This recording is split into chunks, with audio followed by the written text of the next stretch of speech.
নমস্কাৰ মৰমৰ বন্ধু বান্ধৱীসকল, বহুদিন বিৰতিৰ পিছত আপোনালোকক অসমীয়া পাকঘৰলৈ মই স্বাগতম জনাইছোঁ। আজি মই আপোনালোকৰ মাজলৈ এটি সুন্দৰ ৰেচিপি লৈ আহিছোঁ আৰু এই ৰেচিপিবিধ অসমৰ গাঁৱে ভূঞে আমি খাবলৈ পাওঁ।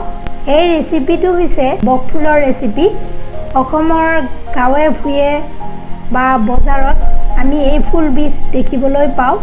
এই ফুলবিধ দুটা ৰঙৰ পোৱা যায়, সাধাৰণতে বগা বা কম গোলাপী ৰঙৰ।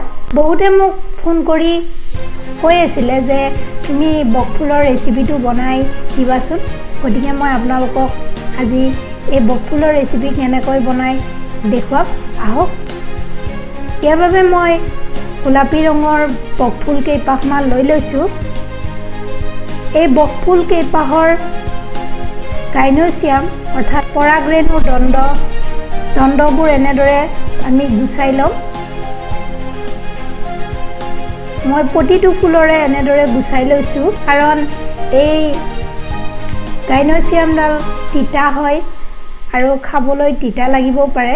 সেইবাবে আমি এনেদৰে এৰুৱাই ল'লে বেছি ভাল হয়।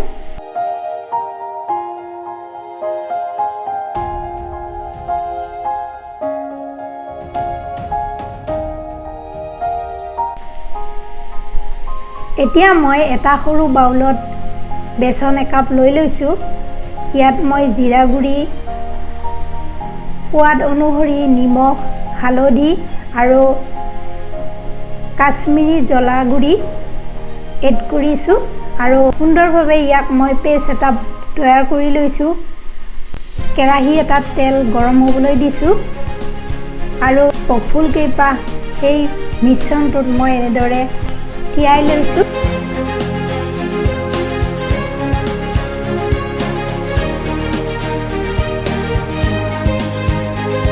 এই গৰম তেলত মই এপাহ এপাহকৈ ফুলকেইপাহ বহাই দিছোঁ।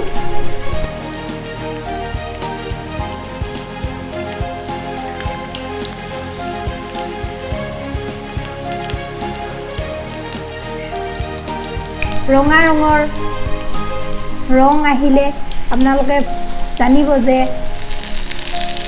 ভজা হৈ গৈছে। আৰু যিকোনো খাদ্য খোৱাৰ আগত ষ্টাৰ্টাৰ হিচাপে ব্যৱহাৰ কৰা হয়।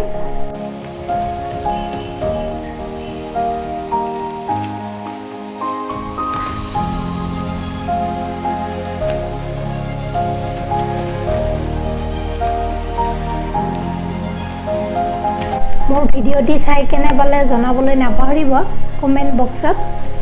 আশা কৰিছোঁ এই সুন্দৰ ৰেচিপিটো সকলোৱে আদৰি ল'ব। ধন্যবাদ।